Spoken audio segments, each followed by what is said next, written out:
the strongest team. Okay. All right. Hello, everyone, and welcome to One Trick Hero podcast. This is episode Hello. 9. Yes. Hello. I am Paxfos, your host. Today, I have with me Voxia Oh, I thought I was Paxfos. and Fish Whisper. Damn, I Am got my name not wrong again. Paxos? Oh my god. Scrap it. Wipe it up. This intro is Let's never. start over. This intro Wipe is the never raid. right. Let's run it again. It's always terrible. Yeah. Oh my gosh. It's Anyways, better Always than terrible. hearing the same scripted bullshit every time. That shit gets annoying. That's true. it's It's how you're. exciting to listen to you have fake happiness about, hello everybody, welcome to One Trick Hero Podcast. It's what you're supposed to do. That's how you're supposed to do it. You're supposed to pretend like you No. care, so everyone thinks you care. No, No, you're supposed to do things your own way, man. Let's do it like Rogan does. Okay, Just how are we- as soon as it goes in, just start talking. Oh really? Yeah. Just No, but no, but he introduction. does a pre-recording at first. At first, when he goes in, he like Well, pre-records then why don't the we intro. pre-record it, and then you can do that. Because it's more work, and I don't feel like doing more work. I've put as Yeah, much I'll just do do it.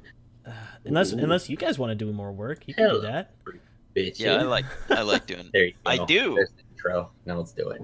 I do want to do more work. Anyways, all right. Today is episode 9. We're gonna be talking about week 2, stage 2 of the Overwatch League, as well as some of the latest news with Overwatch itself. There's a new PTR patch came out. We're gonna talk a little bit about that. But before we get into any and all of this stuff, to include our plays of the week, we're gonna go ahead and get started with the match ticker.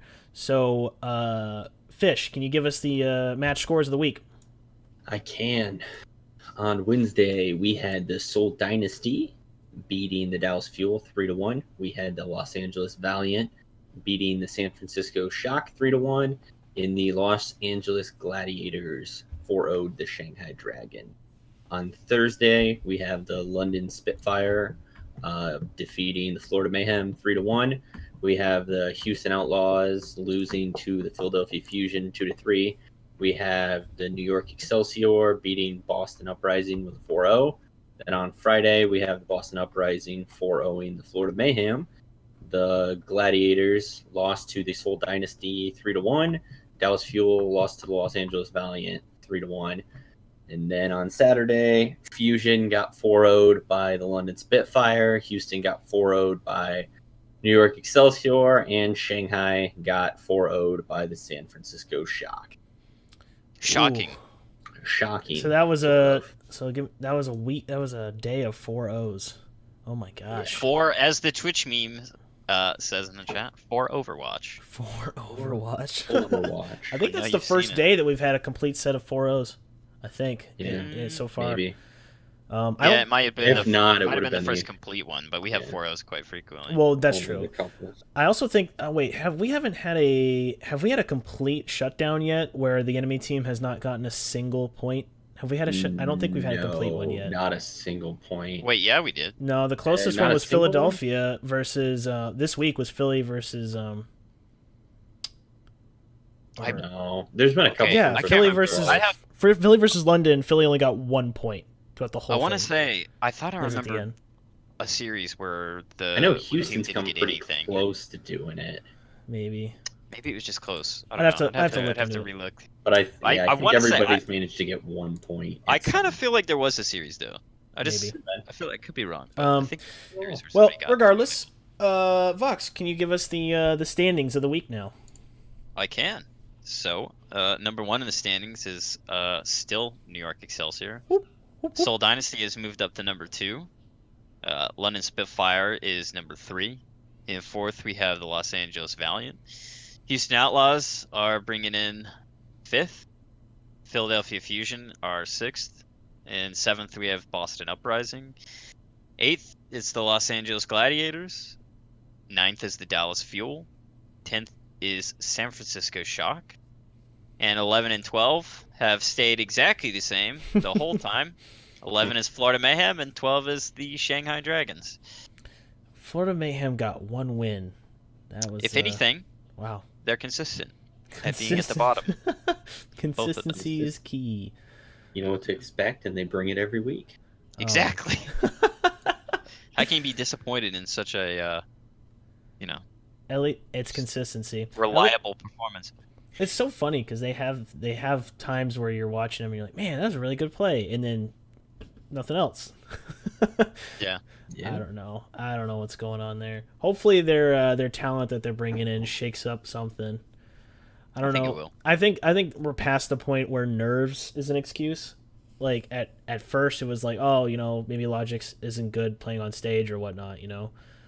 I think he's still not good at playing on stage. I mean, I guess it's been He's what, just 2 super months now? inconsistent. He's like sometimes you have a game where he just goes off super hard, and then the next one he doesn't. But he's not inconsistent the same way that other players are, where they have like a really good series and then the next match they're not as good. He's just like one map to the next. He can either be hot as fuck or just non-existent almost.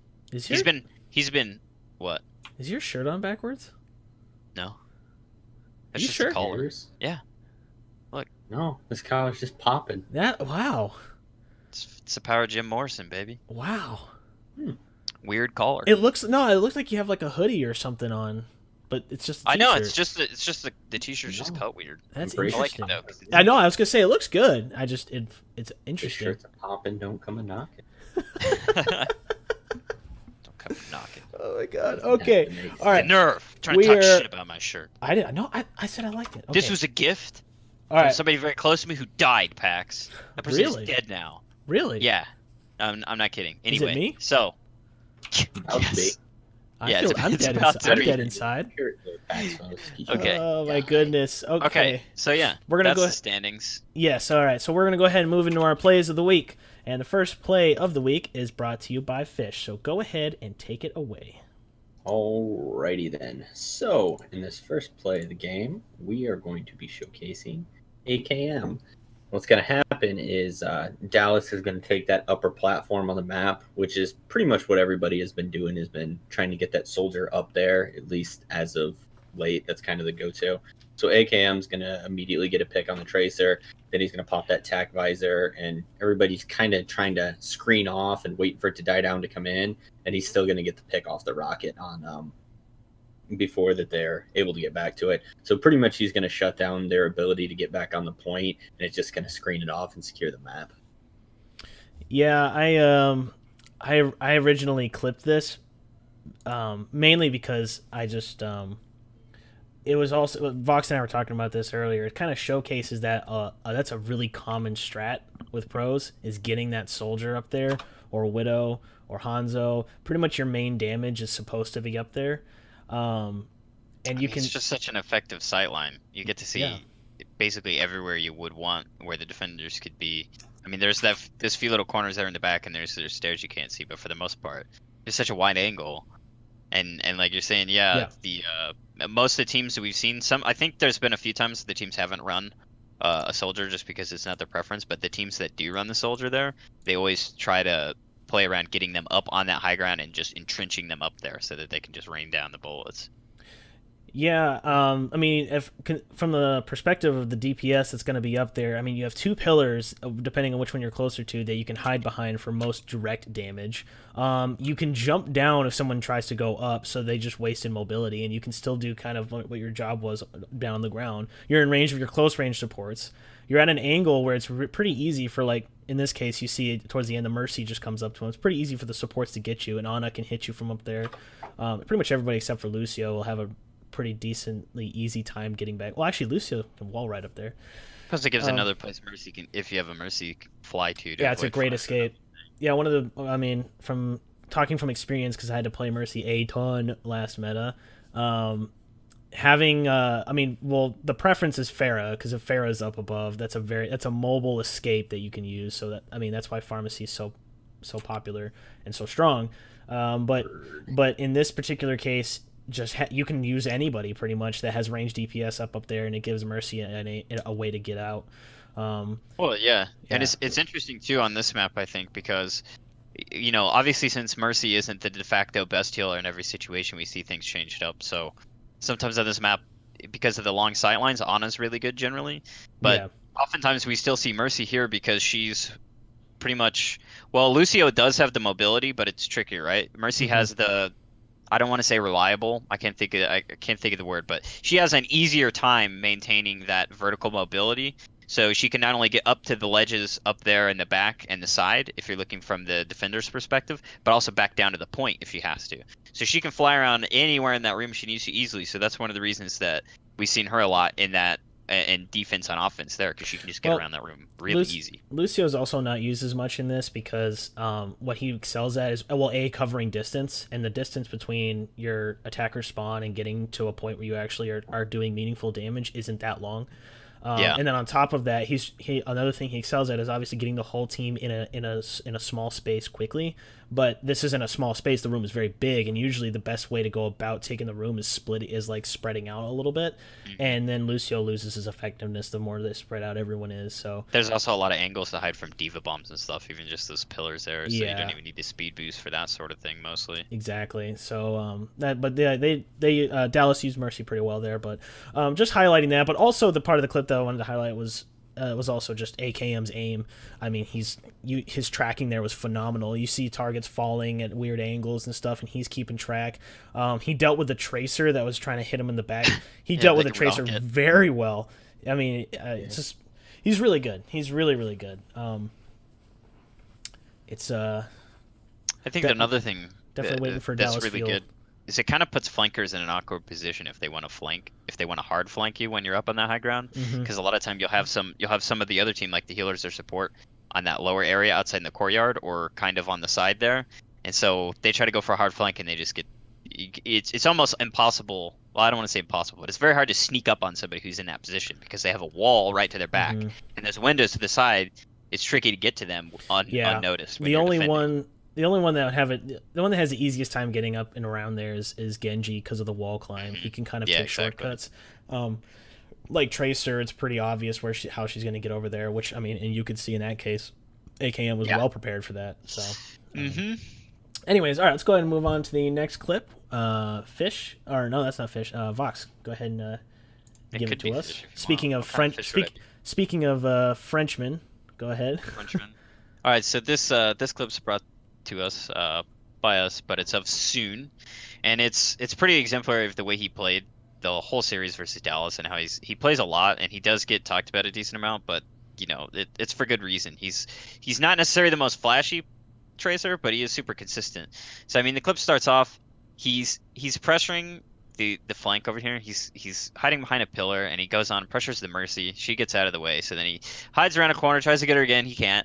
He starts poking at the tanks to draw their attention. Mickey on the Roadhog follows him into the room where he immediately just blinks over to the other side so that they're kind of disjointed. He draws part of their front line away from the fight, then goes around the other side of the fight and gets a really tricky stick on to XQC playing the Orisa and kills her. Then they just, you know, from that point the fight's pretty much disjointed from Dallas. They're kind of scrambling to get he's able to blink around, chase down, and you know, get some more damage on the supports. He's able to finish off Mickey and then just takes out AKM on the Pharah midair. And then also gets Custa there at the end. And then Kareev, he would have got 5 kills, I believe, but Kareev has to, you know, kill still there at the end with a rocket. I like how he does the initial engagement there on the tank with the sticky and pretty much just opens it up for his team to be able to, you know, actually be able to hit them, since it takes out that barricade that they're going to be able to play around, and then he just goes around and plays clean up. He he gets a few headshots off first too to get it about half, and then he knows it's pretty much a guaranteed kill. So that's why he goes for it. It's just intelligent play. Pretty much open it up. I think that's 2 words to describe Soon pretty well. You know, I'm not necessarily the biggest fan of the style, but it's really effective, and you know, it's worthy of highlighting because he's. I mean, I think Sabielby's the best tracer, but I think Soon's, you know, in the running for second best or around that level because of. I mean, he also does a lot of other things too. He gets highlighted. You know, it's been said before, but he seems to be the best at sneaking objectives and stuff, which is something that some of the other tracers haven't figured out exactly how to do. I don't know if it's some French magic he's got. Maybe it's, you know, maybe it's a baguette thing. I don't know what it is, but you know, he's very good at it. No, I was gonna say it's actually interesting because we know Soon does all this sneaky stuff. He really plays like a stealthy gameplay style. He's very much trying to catch people off guard, and it's actually pretty interesting that he plays that way, because in Overwatch especially, it's actually kind of hard to do that because the maps are very focused on objectives and choke points, and they're usually there's not a whole. It's not like you're playing Battlefield or another shooter where there's tons of open space and plenty of ways you can set up like an ambush. Artillery and fucking airplanes and tanks and shit going around. Yeah, but my point being, the map and the way the game is designed, it's not really conducive to like playing like a sneaky ambush type play, but he does it pretty well. I mean, they have a lot of stuff that the Valiant, a lot of their scores and a lot of their objective that they've taken has been due to his sneaky gameplay style. So yeah, definitely hats off for that. That is definitely interesting. Not to mention he's just talented. I mean, it is interesting though, because one of the reasons he's been able to sneak some of these objectives and payloads is there's been some criticism from pros in the scene and also some that were in the scene, like Rafa, who used to play for Liquid, but then stopped playing Overwatch to ride the Quake Champions train, which hasn't had much steam, at least not yet. Yeah. But in any case, you know, he was criticizing teams. He thinks a big problem, and he's not the only one. A lot of teams, they get really almost too aggressively minded. So sometimes they'll chase down, you know, they'll win a team fight on a payload, right? And then they'll push out super far to block those spawns, and they won't end up leaving anybody on the payload, or they'll leave one person. And then what happens is the defending team gets back in time to stop them 1 or 2 meters from where the point that they capture is. And if they had actually left 2 people there, or 3, and then just had, you know, some poke to slow down the DPS or to slow down the defending team enough to make them not get there immediately, they would have actually just got the payload and not had to win 2 fights. It's interesting. So I think part of that is a symptom of that. I like to see the aggressive play anyway, but you know, sometimes it's a little too much, and so they forget about the objective, which is interesting when it's being played at the highest level possible, and you know, they still are failing to pay attention to those things. The student's just really good at knowing when they're going to do that, I guess, or just predicting it being there. Well, I mean, he had plenty of time to practice that playing with Rogue. Yeah, true. True. All right, so let's go ahead and move over to the third clip, brought to you by myself. I like this clip because I'm a huge fan of seeing tremendous individual skill. Who isn't? Well, yeah, but like it's really, it blows my mind to see like next level Sixth Sense type gameplay, and this is actually what you see here. Libero is on the Genji versus Boston Uprising. He's on the top here in Gibraltar. They're getting ready to push that first. They're trying to get to that first point, or Boston is rather, and he's on defense.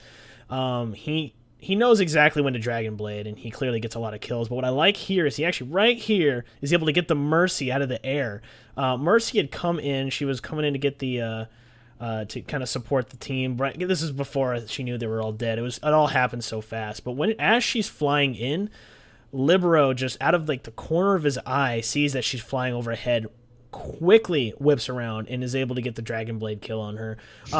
I've watched this in slow motion, and I could barely tell that I could barely tell that Mercy was even there. The fact that he was able to see that as fast as he did and react that quickly, that's another level. I mean, we talk about, you know, someone goes, well, I'm good at Overwatch and I'm good at this. It's like when you're to the point where it's almost like Neo time, where you're seeing bullets come at you kind of stuff. That's almost what it is. It's crazy. Right. I mean, we can hardly see the Mercy in slow motion, and he was not only ulting but had people firing at him and all this other shit going on. I'm sure his comms were going like crazy. Adrenaline helps in situations like that generally. Yeah. But yeah, I mean, it's so crazy. How did he know Mercy was up there? Because I've watched a clip and I still don't see where he would have seen Mercy, unless, you know, well, I mean, maybe somebody called it out, like Mercy above you. You know, we don't know maybe. That. Yeah. That might even be likely. But, you know, he still reacts in time to just slice her right out of the air right above him. It's so very fast reaction. It's so easy to tunnel vision, especially with Dragon Blade, because you know you're on a limit. You have to get in melee range, and you're clearly a target. You have 3 things that are very heavily weight. Then you got your comms lighting up because you're obviously in the middle of a big fight, and comms are gonna go like nuts over that. And then you have, you know, and then you're getting shot at. So I mean, he has so much stuff going on. He has his preset targets in his head. Like when he went down there, he's like, I'm gonna kill Zen, I'm gonna kill Widow. That was clearly his goal. Split them off, kill the backline. It could have also been go a ahead. huge bait because he goes straight for the Zenyatta and knows Mercy isn't there. And we've seen at high level in Nixel too, because Sabiolbi himself does it on Tracer, but he'll go for one support just to bait the other support to come in, especially the Mercy, and then kill him with an ult or something. So it could have been, maybe it wasn't just a Sixth Sense thing, maybe it was a like okay, I'm going on his end, and they're like, okay, yeah, Mercy's coming, but he still has to land the slice and dice right up above him in that quick second where she's there. It's so great. Yeah, I love Libero. Libero's awesome. I mean, he's been inconsistent somewhat. He's had a few off series, but more. Well, I don't want to say inconsistent. I meant he's had a few off matches, like a little bit where he's not popped off. But generally, those have been the matches where Nixo as a whole has looked a little bit not on form. But he, for the most part, he's just such a fucking great for lack of a better phrase, like Swiss Army knife. He whatever the team needs him to do, he does, and he's so good at cleaning up and even carrying fights here and there. Farah, Genji, 76, it doesn't matter. The dude is such a monster, and it's almost unfortunate that he's on the team he is, because even Jonak being a support, because he's just so crazy in his style, so unique to his own, gets more of a spotlight. And of course, Sabiolbi's going to too. Yeah. But a lot of his team gets more of a spotlight than he will. So I like having more Libero clips for that specific reason. I think he needs a little more credibility or noticement. But maybe it's his style. He's that quiet killer in the background. He's like, I don't care if people know I'm good. I'm the best anyway. Yeah, Swiss Army knife's the best way to describe him, I think, because he can do pretty much everything, and you're never. It's like Linkser on Outlaws, Yeah, I think. I mean, that is what a flex DPS is supposed to do. I was gonna say, I would say that Libero is more. I would say he was more flexible than Linkser, as far as I think so too. Able to do. I just mean Linkser and him fill the same role in their team. I think Libero is more flexible than Linkser. But Linkser's better on Widow than we've seen from Libero too. So they have their trade-offs, and that is what a flex DPS is supposed to be. That Swiss Army knife, that's the role. But we've seen teams where they don't really have that. Like San Francisco Shock. That's one of them. Yeah. They don't really have a good DPS that can kind of just play anything at a high enough level to secure wins. There's some other teams out there too, but so it is a role that's supposed to be done, but some of the teams haven't gotten it down. Yodo, that baby Beto. Yeah. Hell yes. Oh my god. Okay. Oh yeah. Oh yeah. Do you think he played Overwatch just because maybe 76 is his main, because his ult is kind of technically like an aim hack? No. So since it's built into the game, he's like, oh, okay, I can go with this. I'll go ahead and do that. All right, I can do that. Moving on to the next clip. Boom. All right. Next clip is. Ooh, I think that's actually you, Vox. You're the next one. Oh, I am the next one. Yes, sir. All right. So this one was just real incredible team play from New York Excelsior again. Yes. They had 3-0'd Boston Uprising pretty convincingly, and it looked like at this point, Boston was going to get this. We were going to get that. We see it a lot, the 3-1, I don't know what the case is, but they're down to the wire, as pretty much as close as it can be. Sabiolbi manages to get his blinks. All three of them he has to use to get to the payload at the last second to reset its overtime, time bank, training thing, whatever you want to say. Then he recalls so he doesn't die, goes back to the room where there's the health pack. Libero comes out on the side so they can go push in. After he blinks back in, Libero's ulting on the side. Sabiolbi manages to stick Kellex pretty much point blank and get the Mercy out of that fight, while Libero goes around to the right side of the point and takes out the he's trying to go for the other members that he gets his Zenyatta on the side and then turns around to get the Tracer, but he didn't even need to. Actually, he goes for the Tracer, but then decides he can just go for the monkey up top on the bridge. But I love how you can even see in the corner from the start, you see Jonak there just shooting syringes or whatever the hell, on his gun shoots frantically, just trying to hit people while they're up there to support his team as much as he can. While Ark's flying in on the Lucio. I keep wanting to say a different hero every time I'm trying to say a hero.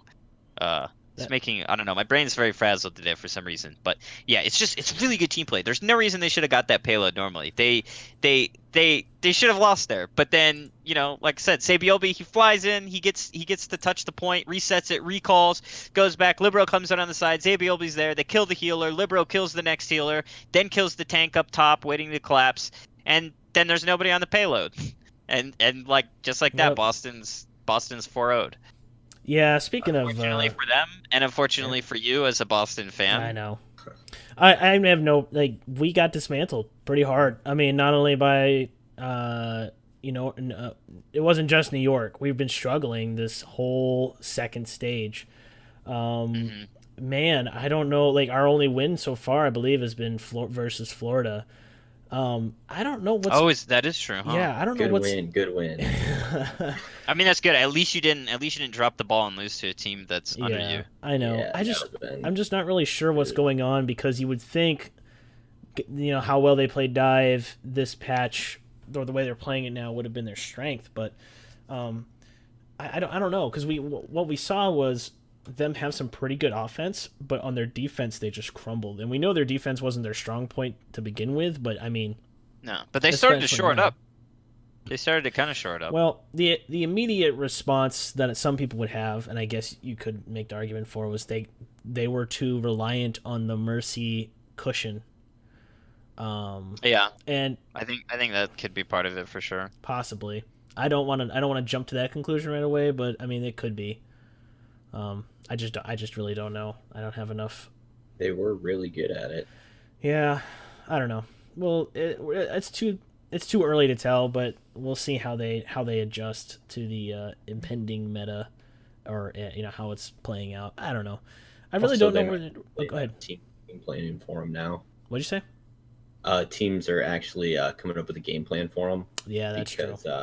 Before, everybody was just like, Boston's horrible, or just no one's taking them seriously. So no one was really planning to do anything against them. And then with what they did in stage 1, everybody's like, all right, we got to do some planning before we go into and come up with a game plan of how we're going to counter this. Yeah, well, and we see that making a game plan is very powerful, because in that game of Philadelphia versus London Spitfire this week, London rolled them. I mean, hard. I mean, they literally got 1 point at the very end, and that's all they got. It was a massive 4-0 stomp, and London was like, yeah, clearly they were preparing for Philly. Like their strategies, who they were fielding, their substitution roster, like everything they did was specifically to counter them. London being comprised of... I can't stop watching this clip. I would say I'm not trying to interrupt you. Sorry, go ahead. London being comprised mainly of Jisoo Busan and Kungdu Panthera. One of the things that they do really well, and actually this was brought up in Worlds by our boy Jake, he was saying one thing that the Koreans do very well is review VODs and come up with strategies based off of those VODs versus your team. And if you have any weaknesses, or if you're showing any kind of patterns, they're going to find it real quick and they're going to get you. So Philly has some tape. They're going to get you. Yeah, Philly has some tape. And I think what happened was London sat down, watched the tape, came up with an excellent game plan, and wiped the floor.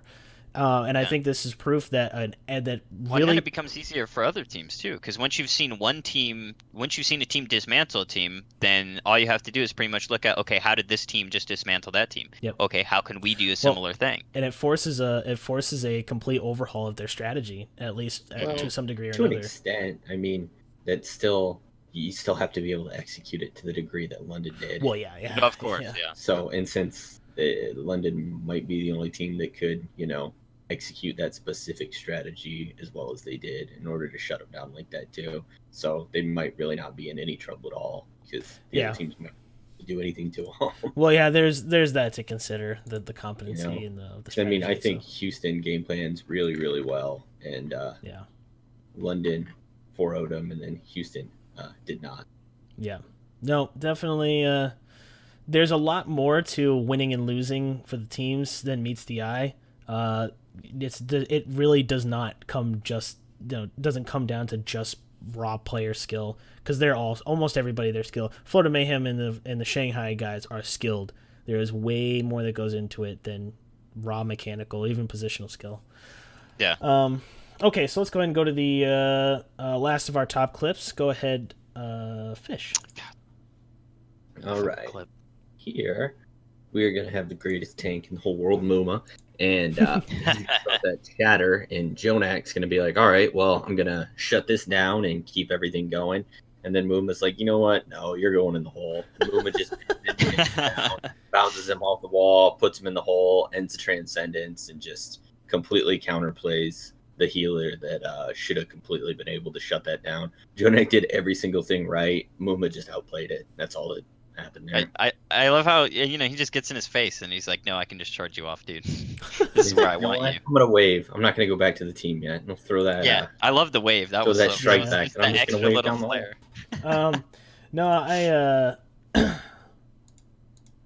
No, Houston did a really good offense on this.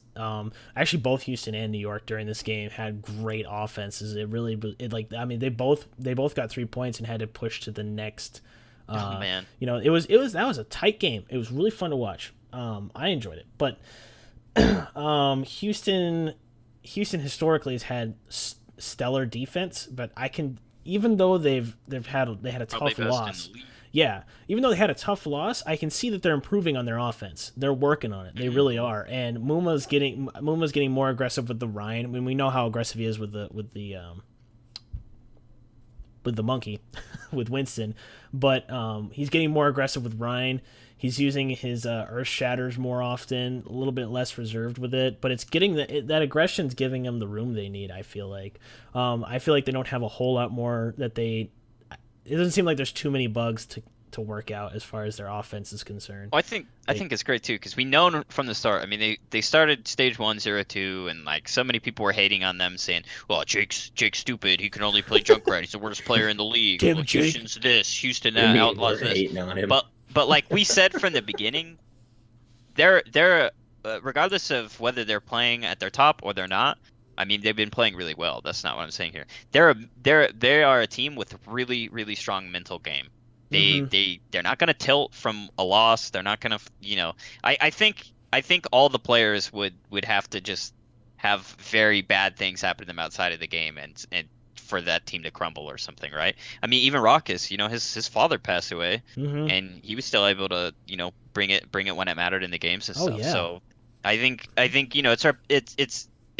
it's because of how well they play as a team, not just in the game, but how much of a team they are outside of the game. Yeah, they're a real team. They're not skilled players who work together in the game. That they're a real team inside and outside of the game.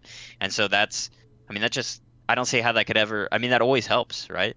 You lose, but when you're playing with people who are at your level and also your best friends and stuff, it's amazing. Oh yeah, I don't see how anybody can do anything to discount them. Does anybody else have 2 wins over London? Nope, really though, not even they? Nixel. I don't know. I think Houston's the only one that's got 2 wins over them. I don't know. No, because But New York has been losing the head-to-head. But like you New were York saying, has also got unlucky in one sense. Well, No, New York won. They did win once, and then they lost the playoffs. But then the next time they lost, they weren't playing at full power because Arc had to sit out, and they had their main tank swap the healer. So kind of I'm just that saying, one was just iffy. Goes, not to discredit Excelsior, so you can No. relax No, on this it's one. amazing. But It's yeah, amazing. no, the fact that they've got 2 wins over London, you can't really discredit a team that's got 2 wins over London. yeah. Oh no, I Well, love that, I think- especially because Nixel foiled Houston, who has 2 over London. So it's just like, suck it, New York, or I mean, suck it, London. I think something that Houston has that a lot of teams don't. I'm sure some do, but it's very apparent without Houston because they're definitely more vocal as far as their social media and everything. And they have a little bit more of a track record because they were the corn dogs, FNRGFE. But they have Hell yeah. they have a tremendous amount of team synergy already. They're very family-like when it comes to that.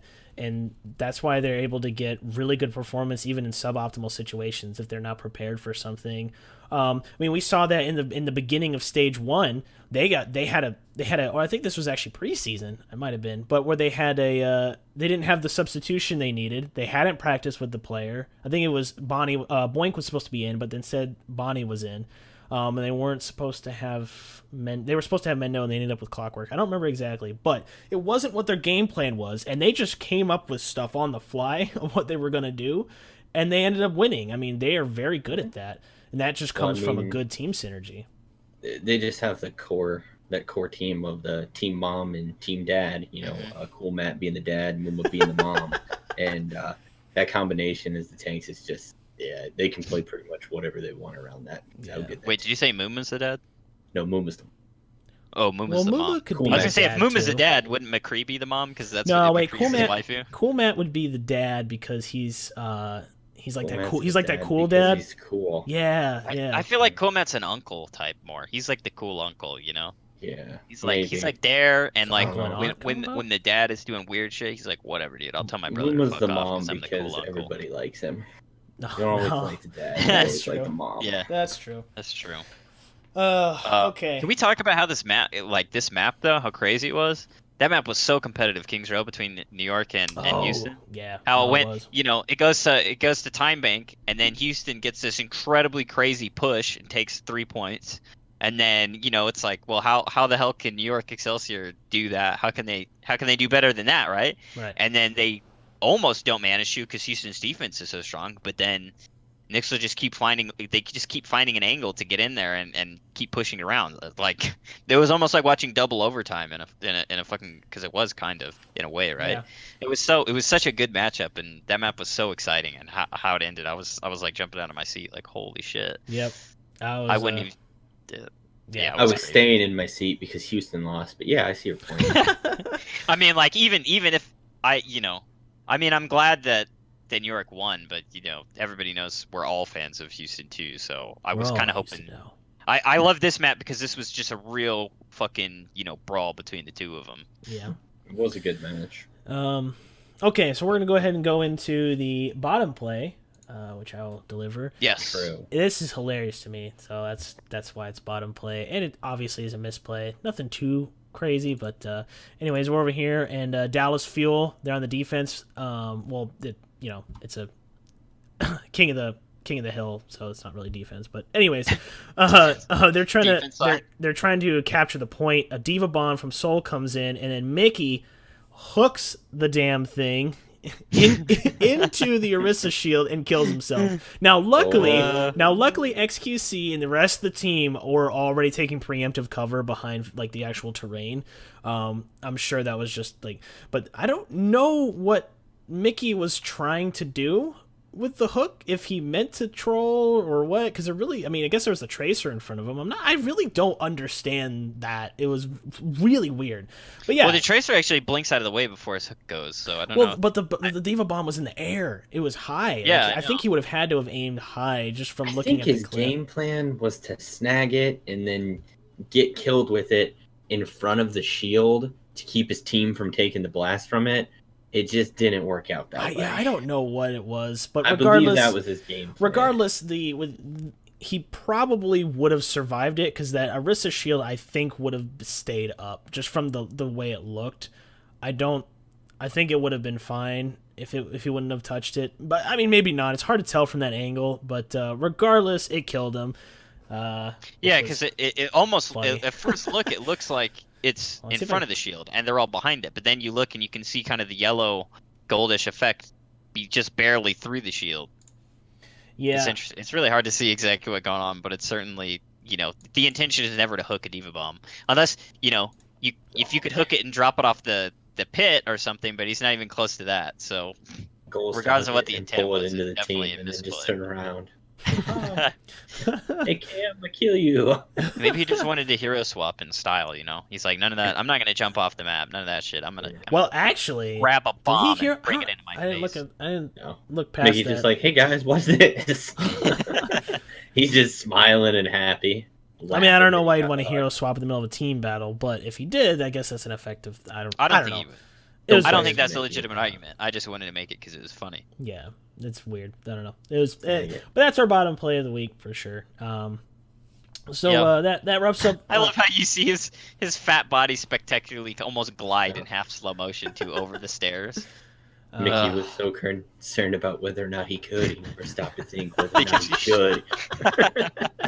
Oh my god. Exactly. Could I hook that? Oh, dude, I can totally hook that. Geometry. He thought he was playing Hanzo. He's like, the them path. going, D-bomb, and Mickey's just like, I got it. Just He thought he was team's playing. He thought he was playing Diva and went to Matrix it or something. You know. He tried to Matrix it. Yeah, this is how Roadhog work. Oh my god. Okay. All right. Well, that does it for our plays of the week. You know, I just noticed something though. Hang on. So if you look right as soon as the Diva Bomb comes in, Miro lands on the wall above them that just drops in that corner behind them, and it looks like it's a good 2 seconds before XQC even realizes he's right behind him. Like the Diva Bomb goes in as a distraction, and then Miro's just like, "Oh hey, I'm here by the way." They're both hiding. They're like, "No, okay, hold on, we gotta." He's just Mickey's like a in plant. the corner with them. the stealth monkey right there. That's He's a plant. Mickey's Oh, out man, there that's stream pretty funny. sniping. good stuff. Yeah, because Miro ults there, and then he knocks XQC into the pit off of that, right there at the end of the clip.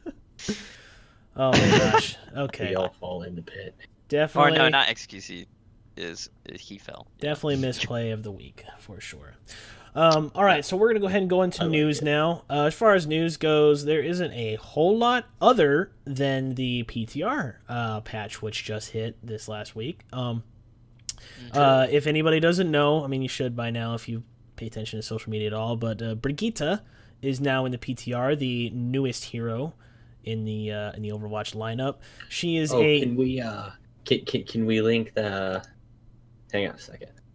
I think it's important for anybody that has not seen What, are you talking what she about? looks like by some chance to go ahead and link her in there. Yeah. Toss her up on Oh, the screen right there. yeah. You get it? I Hold tossed her on. in chat. Hold on. I need to Go ahead and throw the character model up there so everybody can see it. hold on a second. It's got to be one of the highest quality models. Can you we've put it seen in the so other? far. Yeah. Can you put it in the other? Oh my Which god! one do you want it in? Put it in the host one. Yeah, I can toss that up there. It'll be worth it, everybody. Don't worry. It's So we'll talk about this stuff. There's some rumors going around for pickups and stuff, but it's not even close to confirmed. So I didn't think it'd be for me to really go into that. Yeah, But, there wasn't. Yeah, the PTR and stuff is certainly worth talking about. Oh my god! we got her up there. I just rolled the outro again. Oh, All right, we're done. Oh Yeah. my All right. god, man! Just roll with it. Just roll with it. We're done. Unroll it and throw Brigitte in there. Yeah, hold on. Let's recall here. Ugh. Oh my god, I keep rolling. Why is this happening? Okay, hold on a second. I need to change these settings here. Double outro. All right. Look, if you're gonna mess it up, you gotta at least do it better than you did last time. Yeah. So double I expect you to down. roll the intro now, and Throw show notes twice. just drop the stream. Flip them so they're upside down. Knock your webcam off of your computer or wherever it's standing. Okay. All right. Hold on. All right. I think I had it We set got so that Brigitte out keybinds. there, I had it set so that keybinds like switch the scenes, but now that like Maybe that turned out to be a keybinds aren't for you. no. The keybinds Yeah. is definitely Definitely not what we not what You I'm gotta all get- about. You need something more. You gotta build your own mechanical keyboard where you have the really chunky, hard to hit keys as your keybinds, and then all the other Maybe. ones are easy. Maybe you should try typing your spells. Did you see that Maybe. video of the guy typing all of his stuff Yeah. on Heroic or Yeah. Mythic Antaurus or whatever it was? I did see Insane. that. That was crazy. Maybe maybe hotkeys aren't for you. Yeah, You're- maybe not. Maybe okay. you're the guy that needs to type their spells. Oh my I god. don't know. Okay, I'm sorry. I'm gonna switching over. Okay, now here's what You have the new. Brigitte out the there? new Okay, here's the new hero.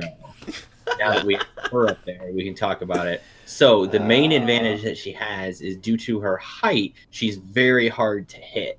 So she's going to be real mobile. She's going to be back and forth. You can't hit her. Her shield is actually the same size as Reinhardt's. So it's a giant advantage when she has that thing up. It also wraps around her in a circle, so you cannot penetrate it. The only way to shoot her is to jump over her, bounce on her head. That will smash her flat, and it's an instant kill. It's the only way to defeat her character. We're not saying it's based off of a Mario character, but it's based off of a Mario character. Yeah. Yeah, there's no Uh, way I'm not this is. saying it's Mario, but It's Bowser. Oh my It kind of gosh. is. Okay. It's a pretty cool mechanic. All right, keybinds are done. Hopefully this is the last time I screw this up. So Anyways. anyway, her molten Yeah. core ability is awesome. Okay, so Yeah. now going over her actual kit. She is a support, but she can also act as kind of a mini tank. She's a melee hero, but she has a little bit more distance than like per se Reinhardt.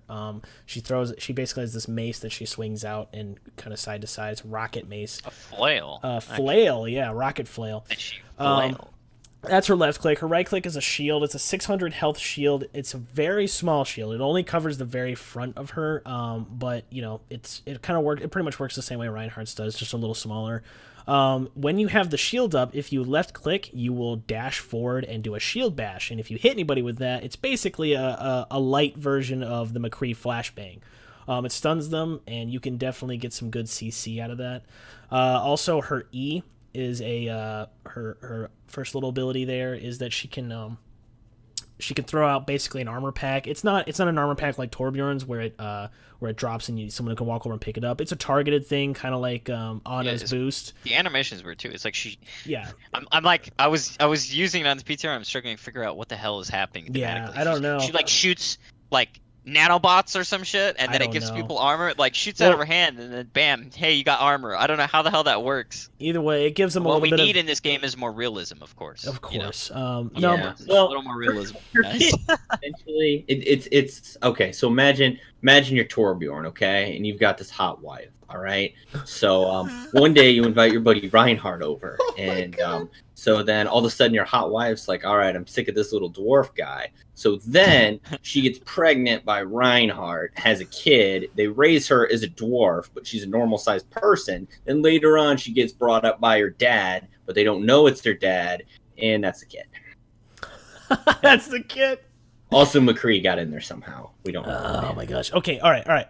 So that's her E, has a low cooldown. Anyways, going into her ultimate allows her. Oh, I'm sorry. Her shift also is it basically she throws her mace forward. It has more range than her regular left click, and it's it's got a lot of range. It has pretty good amount of range, and it basically just knocks back anybody that it hits. It's not an interrupt, so it won't interrupt like a hog ult or something like that. All it does is push them back. I suggest if you're serious about this game, you should exclusively get people low by left clicking, and then just use that shift only to finish people off when they're almost dead. Well, because there's no CC applicate. You know, obviously I'm being facetious, but you know, it can work as a finisher. I mean, if they're gonna try and run away with it, it's like an ultimate bitch slap in the game right now. You're just like, get the fuck out of here. It should be coupled with Hanzo every time. Yeah, so exactly. We're gonna want to see more Hanzo in the play. Okay, but anyway. Shield bash and a scatter arrow every second they're up. Exactly. Shield, scatter. Shield, scatter. Shield. Well, scatter might not be in the game that much longer. Shield, scatter. Scatter might be gone here a little bit. Scatter, it can't be gone. Okay. Anyways, her ultimate is rally. Ultimate. Her Altoids. Her Altoids. Okay, so her. That's what she's doing. She's throwing Altoids. So her Altoids. Right. Yeah, she's gonna throw a the breath. Great wintry taste. Gonna give her shield. I say one damn thing. Okay, all right. So, anyways, her ultimate, she does this rally, which has a little bit more distance than Lucio's. It's Lucio's aura. It's a little bit bigger than that, but when she presses Q, she gives everybody a speed boost that lasts for the duration of the ultimate, which I don't know, lasts like 10 seconds or something like that, maybe 15. A decent amount of time. Wait, she's got Lucio abilities too? Yeah, so she speed boosts everybody. Torb's wife gets around. And what she does is she gives everybody armor. You regen, I think it's 25 armor a second or something like that. I don't remember the exact numbers on it, but I don't know. I don't play healers. Anyways, it gives everybody around her armor, and it continually builds up to I believe 150 armor. That armor, when the rally ends, that armor is actually permanent. It stays on there until you take enough damage that it falls off. It's pretty interesting. So that's her kit in a nutshell. They are going to be doing some tweaks. They already did a PTR update recently where they nerfed her ult charge rate by 30%. I believe that's what it was. Ultimate cost increased by 30%. Ultimate cost, yeah, that's what it is. Yeah. Let Brigitte walk on. Okay, that's the other thing. Brigitte, like I thought it was Bridget, then it's Brigitte, then it's Brigitte, then it's Brigitte, then it's I don't know. She what says is it it, in her man? video. I assume it's however she says it. I would assume she knows how to pronounce her own name. I Close don't to know like about that. But Brigitte or Brigitte. It's because that's the like Swedish pronunciation of like Bridget, because Bridget isn't like a traditional Swedish name, so it's kind of one of those like Is Bridget like a bridge but like smaller? your name, sort of. It's a Not normally traditional English name word. similar to IKEA. IKEA. Oh, Uh, got a message. But yeah, I think that's the most annoying thing about her is, random people are gonna say all kinds of different things for her, for her name. But Yeah. it's something like Brigitte, because I mean that's how Malik introduced it on the first day of Overwatch League Yeah. this week. So I'm I think he's assuming somewhat close to. Baguette. baguette. Yeah. characters. See, Baguette. that's why I wish Info. she was, instead of Swedish, I wish she was a different heroine. She was like French, so we could just call Baguette. Yeah, Baguette. Baguette. Let's call her Baguette anyway. Brigitte. I mean, we can. Brigitte. Brigitte. Velveeta. Anyways, Velveeta so and Cheesa. so a fun hero. She's gonna be able to play. She's this weird support damage. Fun. She is a healer. My God. I think she seems fun. I do. Yeah. Okay. We already know who the support mains are in this group. Yeah.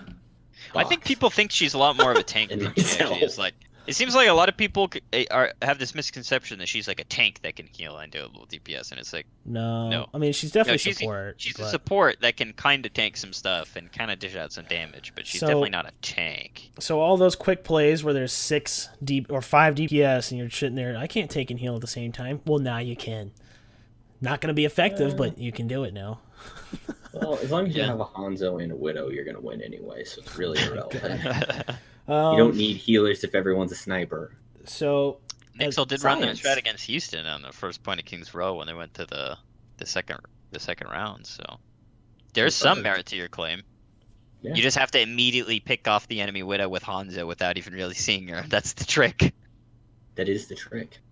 okay, so her kit, as far as meta implications go, a lot of the things that the pros were talking about, and I think some of them probably knew that she was in development, but they were saying something that to help counter dive meta would be massive shields for the group. Kind of similar to Lucio, but the thing is Lucio enforces dive meta because of his speed boost in the way his kit works, how aggressive he is. Whereas with Brigitte, sorry, I keep fucking that up. Brigitte, she has a very defensive kit. Cheetah. She has a very defensive kit, with the exception of her ult. She's great at defending against flankers because of shield bash. It's a really, really wide open. You can pretty much if anything's in front of you in a semi cone ish, you're gonna get the stun on them. Great versus tracers. Genji, whatever's on your flank, she can pretty much take care of. She's able to guard the flank with a shield if the tank's not able to get around to it. She has a lot of Her shield deploys pretty much immediately. There's no little animation going on like Now- Ryan stuff. yeah, and she's not a main healer. She's not going to replace a Mercy or an Ana or something like that. But as far as an off heal goes, combined with maybe another off heal, but Like a Torbjorn. yeah, like a Torbjorn. Armor packs. She's definitely gonna be good against dive, but as far as implications of what the meta could turn into when she gets released, that I don't know. I don't. Obviously, the main concern is, are we gonna go back into tank meta again? I don't think she would put us back into tank meta, because that means you would have to either get rid of Zenyatta, which is your damage, which is your that Discord orb is huge for dive, or you'd have to get rid of your speed boost, your constant speed boost / barrier, which barrier technically gives you a bigger shield to start with. So that's neither one of those is a good sacrifice for her kit, at least from what I can see right now. So I don't think she would contribute to tank or to death ball. Turret meta. I don't know what it would be. I really don't know. She's gonna babysit Every team that will want Bastion. Reinhardt, Brigitte, and Torbjorn. Yeah. So you can have the RP Family. team. With Bastion. And then Turret run meta. Ana, since Ana's like best buds with Reinhardt, or was It's gonna kind be of the at most one point. indestructible pirate ship in the world. Exactly. Yeah, that's true. But no, I think apparently well, apparently the Houston Outlaws in a press release said that they think Brigitte is low skill and is unhealthy for the game. Really? Yeah, which is I interesting because agree. you think she'd fit in with the way they play pretty well, but yeah. No. Really? Hmm. Huh. I don't really have any hard opinions one way or the other. I try not to make. I mean, obviously the pros are gonna be more opinionated. It's kind of their lifeblood Right. and other things. But we'll have to see Yeah. what happens actually on live. And especially what state she goes into live as. Because these changes on the PTR could be reverted. They could be further changed. She could end up on live looking Well, not totally different, but I'm pretty honestly different. I'm honestly surprised they released another support before they did a tank. Just because I feel like the support lineup is pretty decent the way it is now. I mean, obviously the more the better of anything. Clearly, I mean, obviously that I like having more of anything, but I feel like Arissa. yeah, I feel like the way it is now though, as far as what supports you run where, it's pretty diverse. You see Ana, you see Mercy, you see Lucio, you see Zen, you see Sombra. Yeah, she's not labeled as support, but she kind of is. You have a pretty decent variety, and it really depends on what you're running. But I feel like but I feel like there's a little bit less variety of what you see in the tank lineup as far as what's brought a lot of times. I mean, granted, it's because Dive's big right now, so I think that's a big part of it. But well, it's not just that. One of the reasons we see Winston and Diva so much, and Reinhardt only really in specific situations, and Rissa too, is, we all know a lot of the maps have really good high ground positions, and a lot of the metagame comes down to controlling those high ground positions, and that's how you win fights and stuff. Yeah. Diva and Winston are the only tanks with vertical mobility, pretty much. Yeah. Reinhardt has to walk around everywhere. Arissa has to do that, and she's even slower. So a lot of the things, it's dive is a big reason, but it's not even just the dive. It's the fact that Winston and Diva can get up to the high ground to control it way quicker than any of the other tanks can, who sometimes can't even get to certain high grounds. That's true. So that's a big part of it. I mean, like we are talking about on Hanamura, you get Diva and Winston up there to set up and knock people off or just control that. Then Soldier can set up, and then those tanks can kind of go off and do their thing. But they're really essential to getting that that first control, or booping the rest of the team off, just disrupting them and stuff. That's a huge part. I think an interesting design philosophy would be getting another tank in the lineup that has mobility but doesn't contribute to dive. Yeah, I don't know. That would be interesting. Because I think that would probably be the best thing that could come out of a new tank with no shield. I think we could see something. I don't know, because it seems like the direction they're going is, instead of releasing most of the heroes that have been coming out, instead of going super hard in one direction, like this is a pure tank. We've seen a lot of kind of hybrid stuff, like Moira, right? Moira's a healer, but she's not just a healer. She can do some damage and stuff. Obviously, she's still a healer, but she has some area denial, and her orbs. Actually, I mean, arguably, but I think they do too much damage and stuff. But she has kind of that. She's not just a healer. She's not a Mercy that just kind of heals, and she has some other things going for her. Doomfist is a DPS, but he's kind of a weird DPS in the sense that his style isn't just sheer putting out numbers. It's kind of disruption. He doesn't to be effective. He doesn't always have to get maximum DPS. He has to get in the fight and just knock the tanks around and knock people out of position and stuff, so that the other players can capitalize off that. And Sombra is another good example too. I mean, she's a DPS, too. She's not just a hardcore DPS, but she's in the support role because of her. She's not pure DPS. Oh, God, scare me. You bats again? Those bats, I have man. one of those. I have one of those stupid automatic like an air freshener thing. No, but this one is like broken. So instead of it going, it goes. It's like really loud. Oh my god. Okay. But yeah, and Brigitte obviously too. She's she's kind of a mix of three in a way. She's a primary support, but she has some tanky kind of abilities and she can do some DPS-y kind of things. Yeah, very interesting. So I think it'll be interesting if we see more of that, or if the next year that comes out is more of a pure style. So basically, you're saying her dad is Reinhardt, but also Torbjorn, and her mom's Mercy? No.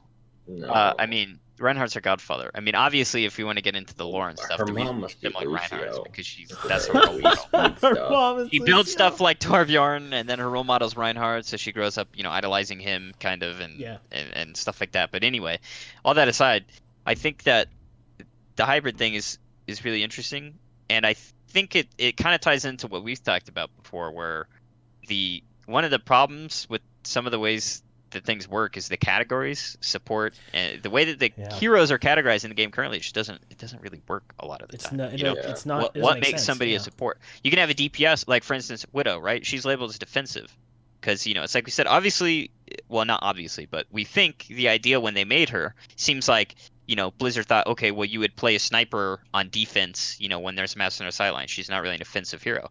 But what do we see? Well, you do see that, but she's definitely not a defensive hero. She's definitely an offensive hero. She just goes about offense in a different way. She's not a flanker. She doesn't go into the fight. But her being super offensive and getting those picks is what oftentimes, opens up the fights and gets shit moving. So the game definitely, the categories just don't really work that well. I'll say the game definitely is different now than I believe what they originally envisioned for the game. I mean, clearly, the original the original adaptation of the game had no hero limit, and that was going to be what they were going to do for competitive. So I mean, clearly what they were great idea. Yeah, clearly what they were thinking didn't happen. Luckily, they had the tools and the base there to be able to form it and mold it to what it to a better state, which they have. But there's still remnants of that, like the category they have their system. Problems, but Blizzard's pretty good in most things. So I feel like they're changing things like Sombra. Yeah, I feel like it's only a matter of time before Blizzard redoes categories and redoes their design philosophy into the heroes to kind of more fit what makes good play. I mean, we saw that with League of Legends. If I played League of Legends back in beta, and I followed it all the way up to season 4, and then I quit because I was terrible. But following up with it throughout the years, when League of Legends was first starting to become like an esport, and they had a lot of, there was the Wild West, as far as what heroes were categorized as, or champions, I guess, what they were categorized as, like who was viable where. What really defined a support. This kind of stuff wasn't fleshed out until, of course, you had multiple championships and you had all these big event tournaments, and these pros were kind of creating the environment of, hey, look, this is what works. And then that molded what became, you got top, you got mid, you got bot, you got ADC, you got support, and you got jungle. Exactly. That became the meta shifts in that game, but the meta game of this clearly defines specific roles. Exactly. And I feel like Overwatch is edging towards that, and it's obviously going to be a little different because we allow hero swapping. Well, it's hard too. So, not only that, but the maps. Right. League is played on the same map every time. Yeah. The maps differ, and the way you play, control point to 2CP to hybrid and the payload maps, they all determine almost entirely what kind of comps you go with and stuff. So, I mean, we can never really have, I don't think, a clear-cut metagame in that sense in Overwatch, but I think that's kind of why I brought this up. I think Blizzard's kind of trying to break away from having heroes categorized. This is a defense hero, and they're kind of trying to make that more just. So I hope that they do kind of redo the categories, or maybe just find a way to kind of do without them, because if they keep making heroes that don't have a specific role, then it's more about how you use them, right? So why bother having the roles anyway? It's just like this hero can do all these things. It's up to you how you use them, right? Because that's how the game ended up being. Right. So, well, like you said, there's defensive heroes that are used purely on offense. Well, obviously the Symmetra support. Well, Symmetra is always offensive because when you're that's just an offensive thing to do, right? You're on a team and then somebody likes Symmetra. That's offensive. That's offensive. So she's totally. She should not be support or defensive at all. She should be an offensive category. She's an offensive. I just mean as far as any character goes, as far as categorizing goes, Symmetra as a defensive hero, a character that gives you a shield and a teleporter to play on defense at a better rate and sets up turrets to lock down choke points. Yeah, she doesn't deserve. She has no reason. You couldn't really categorize it better for that. I think they just didn't want to have that many, or that few supports. So there's I mean, she did used to throw the shield. She did used to give people shields and stuff, right? Yeah. I think that's why it was initially. So she could be supportive in the sense that she creates space and supports the team by giving them armor, but they didn't really care about the category when they redid her. Symmetra is the hot mess of Overwatch right now because she ill-defined role. Well, she doesn't have a defined role. Her kit's garbage. I'm sorry, it's just garbage. She's only usable. It goes against the core of the game. Well, she's usable if everyone else just swaps when you pick her. So yeah. I mean, everyone weird, just right? plays around you. If you just look at her kit, you'd think, "Oh, this makes sense how it would work in team play," but it just doesn't work out that way. It's bad. It's not intuitive to the team. She doesn't do anything for the team that anybody else couldn't do better. She doesn't. She's very skillless. I'm sorry. If you don't be sorry, she is. Truth. She just really is. It's just positioning of your turrets. In the game. If you destroy her little net turret nest or wherever you place them, I mean, her usefulness is gone. Sure, she provides a teleporter, which is great and all, but it just cannot be her. The teleporter is useful, but not more useful than having somebody more useful in every other situation in the fight. She's a hot Pretty mess. much, she's as good as your team can be because if you have somebody on there that's kind of competent, they can use turrets to like call out positioning or where people at and kind of tell you what's going on, so the rest of your team can carry. But that's kind of how she's set up, is just to let the rest of the team do everything. She gives you some. Yeah, but again, anything she can do, someone else can do better, basically. Yeah, exactly. And your whole team has to completely play around her. Well, and the other thing I don't like about her is that not every other, but most other heroes have a very engaging stylistic kit that like makes sense for the character. Like Pharah makes sense, jetpack, rocket, the rocket bump, her barrage, everything kind of fits with the theme of the character and what she's supposed to bring to the table. Same thing with Roadhog. All of them. But Symmetra has no identity other than, I need things to be orderly and I'm all about structure and stuff. Well, that's cool, but what have turrets got to do with that? What does a teleporter got to do with that? What does a shield got to do with that? How funny it is that Symmetra is all about order, but all she does in the game is create chaos. It doesn't even fit her character. She's autistic. She doesn't her concept is interesting, right? I mean, you could do a lot of interesting things with that. It's just the way it's executed right now. No, she definitely. I'm glad Blizzard's putting her back on the, because I mean they already did a rework. They already messed with her a little bit. I'm glad they're going back to her because she is the glaring problem. I think every single hero has seen play in OWL, even Torbjorn. Yeah, I mean Torbjorn's got some similar issues as Symmetra, but he's. Well, not only do I not hate him as much because he takes some skill to play at least, like he's got the hammer. You have to have some positional awareness to get really good use out of your turrets, where you don't really have to do that with Symmetra because the thing is as soon as they die, she can already be casting morphs. Yeah. Torbjorn's, there's that dead time where if they get your turret and you're out in the open, you can kind of just be shit. You also he can throw armor packs. He has to aim, with his gun, at least to some extent, right? And the gun actually hits pretty decent if you can. I mean, you see a lot of the good Torbjorns, they set up their turret somewhere interesting on the map because, and then they position themselves somewhere else so that there's kind of a crossfire or whatever. That's why we've seen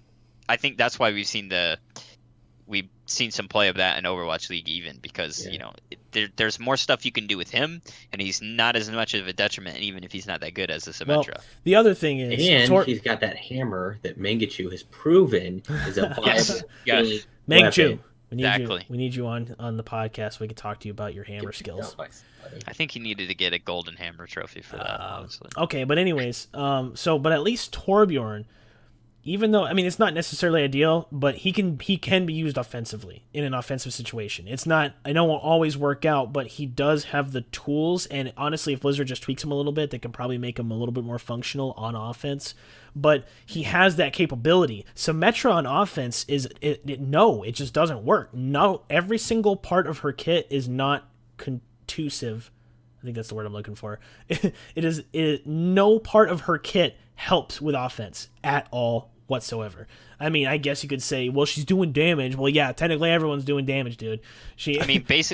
Technically, the shield she throws out can help with offense because you throw it out and you can move your team behind it. However, that's one thing, and it's so rarely used in that way, and it doesn't matter. He's a Reinhardt, Yeah, exactly. It's pointless. It's so pointless, and I'm glad they're putting on the chopping block. She needs to get fixed. She needs to be more... She just has worse abilities of everybody else's stuff. Yeah. Not to mention she's unfun to play against, and she's unfun to play, honestly. If you enjoy playing Symmetra, I'm sorry, but you're wrong, so... She's my favorite character to see when I'm playing Doomfist. So I'm like, yeah, just- free kill. So yeah, Um, I don't know. I hope that she's. I don't know how they'll rework her, but I hope we don't see any more heroes that are at the low skill cap that she is, because Yeah. Maybe they'll I just think give her two honestly, of those guns. like a good Or each. Symmetra, like a super good Symmetra, doesn't even do as much for the team as like a decent no. like No. pretty much any other person, right? Let's say But you're I the, think to me, Torbjorn. the skill cap bothers me, right? Because what will you have to do to be an absolutely terrible Symmetra, right? To not get use out of any of her stuff. You just have to sit and spawn. Because literally, I mean, it's not like you pretty much you can just set your turret somewhere and you left click when somebody's near you and you can throw your shield at chokes. it's Like it just- takes so little skill that to be an actually bad Symmetra, like I said, you just have to just not be in it the takes game. you 30 seconds to set up your little nest, and then Winston farts on it and it's all gone. You have a shield that you toss that you can barely aim, and it really it doesn't cover much, and it really doesn't inhibit much. You have a left click that's broken if they get close to you, but if they look at you from like half a yard away, you're gonna die. It's like what are you gonna have play protect the president and then you mow people down? Oh, who does that better? Bastion. It's Protect so the president with Symmetra. Oh my yeah, god. it's dumb. Her kid's dumb. Maybe You're that's what playing we need. Protect the Okay, President. hear me out. You can even run it better with Hanzo for Protect Yeah. the President. We need because a if tank. he's getting headshots, you're winning. We need a tank that has an ability where they can Linkser. like grab onto an ally or like strap them on their back and then take them with them. So you Oh could my have this God. tank that then just grabs Symmetra and just jump like imagine Winston with all his abilities, but then you can also just grab Symmetra in his arm, jump on top of people, and then hold his left click Or while you she could holds her just left give- click and just delete Let everybody. Roadhog, when he throws his hook, you can grab allies and then they can stay on you for as long as you want. And to give him the movement speed, when he throws the hook, he can use it like Widow's grapple hook. So he can just pull himself into the fight real quick, drop Symmetra off, and then he can grab the ledge and pull himself out of the fight. You can have the enemy team kill your Symmetra, and you can do that 9-10 times until they Well- switch or quit. I was thinking give him wall climb would be better. Give Roadhog wall climb. Bro Symmetra. Oh, you could just Roadhog. Oh, you could just hook your Symmetra off the ledge on your team, Yeah. and then they're either going to Just quit Symmetra. or swap.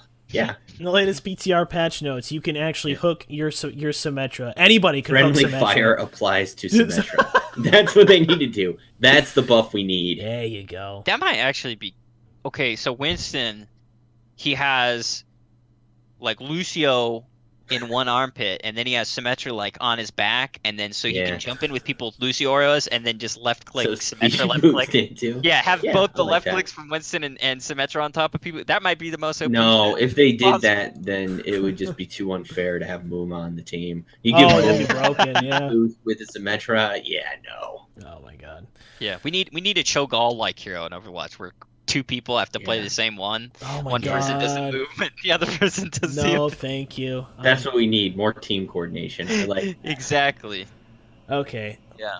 Okay. All right. So let's go ahead and wrap this up here. We're gonna move into our last segment of the day, Hero Select, where we wind down and we nominate who we think the best player was this week. And I'm gonna go ahead and Yes, sir. give it to Voxia because it's actually not one but two people of Yeah. our Hero Select. So I go, think- it is. go ahead, Thanks, Vox. sir. I think the easiest thing to point out for this week was I mean, I am biased and it's gonna seem so biased on this one, but it's Jonak and Ark from the New York Excelsior Woo! because not just because they're good or because I love Nixel, but because the way that they played is really different. New York changed their strategy up this week. Generally, say Biolby, I mean, he still played really aggressively, but generally he's kind of aggressive peel in the sense that he goes for the DPS on the enemy team a lot of time. A lot of tracers, majority of the tracers in the league, they make a beeline and they try to get to the back line and the healers and stuff. Sabiolby generally doesn't do that. This week, that's exactly what he did, and because he wasn't creating a lot of peel on the supports, or I mean the DPS and the tanks on the enemy team, it kind of left Jonak and Ark kind of left to their own devices together. But together as a duo, they worked so well that it didn't matter. Sabiolby was able to get picks and healers, which is one of the reasons that we saw it seemed so dominant against Houston, because a lot of the times they lost the fight because right as the fight started, their healers were gone. And as you know in Overwatch, that's kind of a death sentence for the most part, right? Unless some unforeseen crazy circumstances happen or somebody gets some crazy shit like a boop. For the most part, when your support go, it's really hard because you're losing health and there's no way to get it back, right? I mean, there's times where Jonak and Arc on that first point of Volskaya against Houston, it was the two of them left, and I don't recall exactly how many of Houston was left, but the rest of Nixel wasn't there, and Arc and Jonak held off Houston, the Houston team, just the two of them. There was a clip I would have wanted to use, but it was, it's probably it was highlighted a bunch on Reddit and other stuff too. So we try to take like a different perspective here and show things that maybe aren't.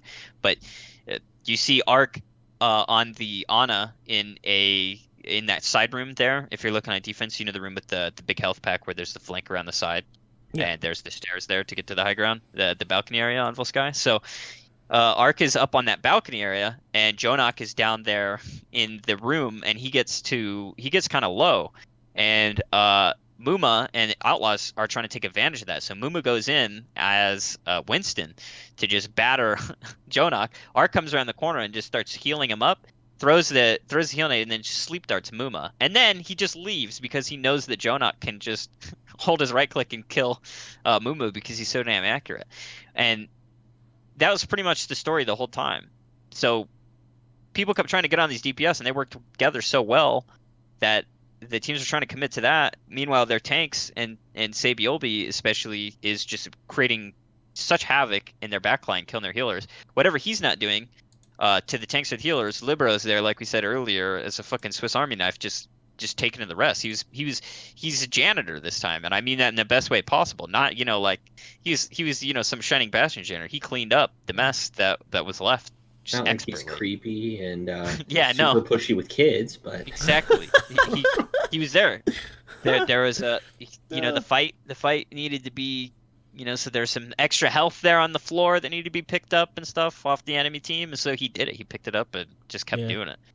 So I think that's why it was worthy of the select, because Nixel changed their strategy and it just worked super well. But it was mainly down to the fact that if Arc and Jonak didn't play so well together and they weren't so skilled individually, it wouldn't have worked. Because, if your healers don't have that kind of synergy, leaving them on their own is kind of a death sentence. You do that, they die, or they get pushed out or have to blow ults. And then what happens? You lose the fight, generally. Yeah. So it's super cool. I agree. No, they definitely were deserving of it. They're an incredible support duo.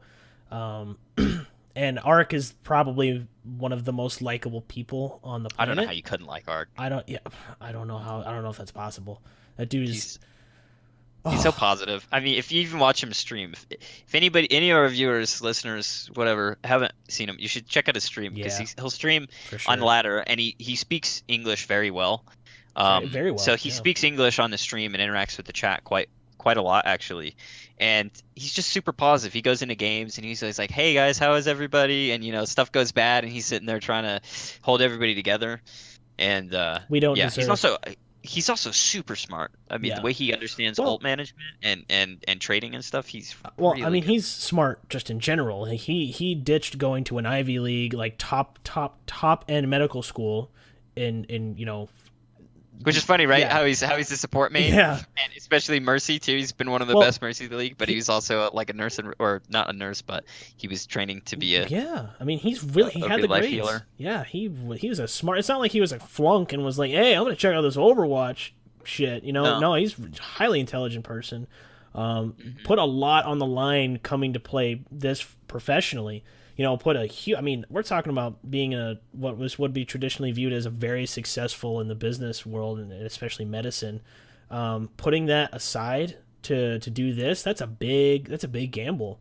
He has a lot to lose, but he's done it, and he's not only a really good support. I mean, we know he's a good support, because when New York didn't have him, they were struggling.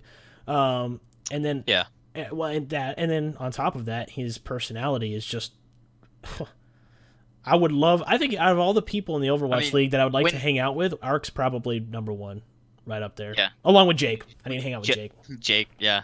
But I mean, Nixel was definitely looking not on the top of their game when they didn't have Arc. They still look pretty coordinated, because as a team, they seem to function really well, kind of similar to the real teams like Houston. They seem to get along super well outside of the game too, to the point where, Mono having to fill for healer isn't that big of a deal.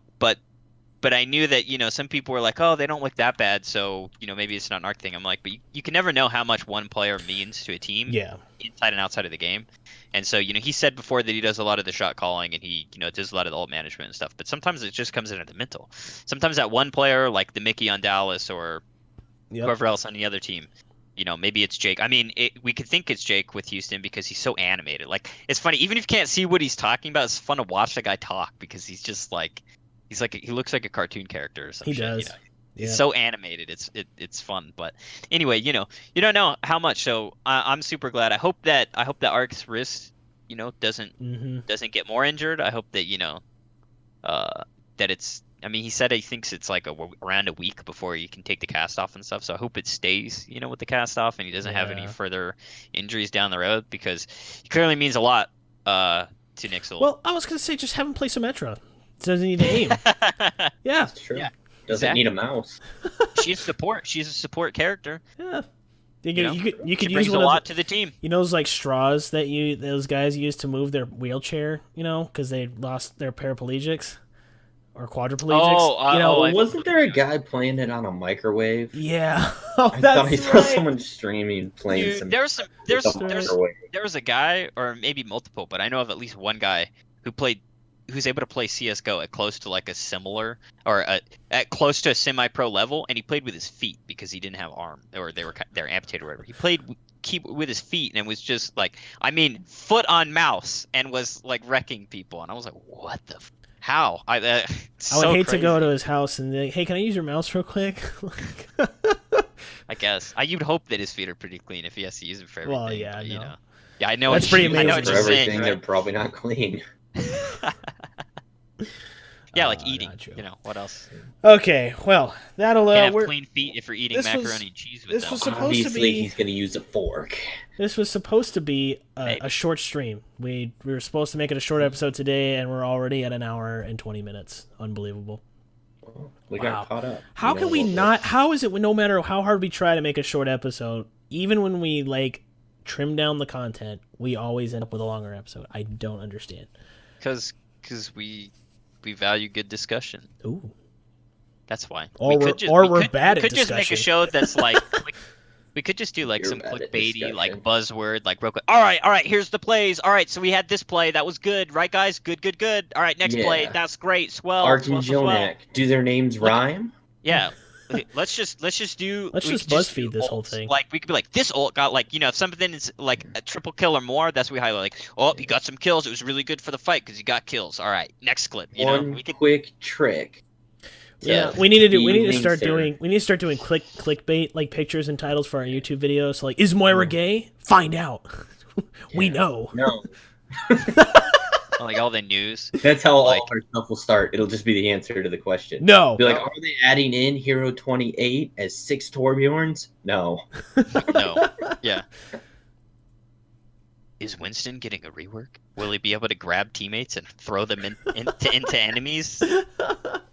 No. We'll discuss this and more man, on the podcast. What if you could throw Genji? You could throw him and then he dashes. It's like an extra dash. I'm gonna throw Hanzo. Yeah, throw Hanzo in the middle of his ult, so just point blank. Throw Hanzo, he scatters, and then uses his new horizontal disengage. Actually, I'm not gonna lie. Throws him in another character. We're joking about this, but man, a hero that just threw other heroes would be awesome. I always thought that would be awesome. It's just too easy to get trolled, and troll. There's so much chaos. Just to throw Reinhardt at the other Reinhardt. Yeah, that would be perfect. I've been in the shower and stuff, and I just been like, how fun would it be to have a tank or just a Doomfist? What if Doomfist could just pick people up that were smaller than him and throw them? Yeah. Just chuck. If I could throw Monty into engagements, it would make me so happy, and it would make him so happy too. Yeah, it would too. Yeah, exactly. You'd have one more cooldown for him to blow. Unreal. He'd be like, all right. Are you running, Winston? Let's call it. Okay, we're calling it. All right. Going back to scripted stuff now. Thank you everybody for watching the One Trick Hero podcast. That wraps up today's show. Thank you for listening. If you want to catch us in podcast world, we're available on SoundCloud, iTunes, Google Play, as well as YouTube. You can follow us on Twitter or on Facebook. If you want to leave us a message on any one of those forms of social media, you may do so, giving us criticism or stuff you'd like to see on the show, this, that, the other. If you'd like to get in touch with us via email, you can do so at onetrickheropodcast@gmail.com. Once again, thank you for watching. This has been episode 9 with your boys here. Also, if you want to get a hold of us, Saturday you can join our pug group on World of Warcraft. We will be rating. Yes, we're going to be progression rating. We are on LFR. Two Mustaches. We like those LFR mythics. Well, I might actually start streaming the raids because it's really stupid. Oh, it's really stupid. Yeah, really stupid. But people like watching stupid stuff. I know. So yeah, they watch Overwatch League, right? Yeah, watch us. Well, some do. Oh my god! All right, we're cutting it. Thank you all for watching, and we will see you all next time. Bye bye. Peace out. Next time.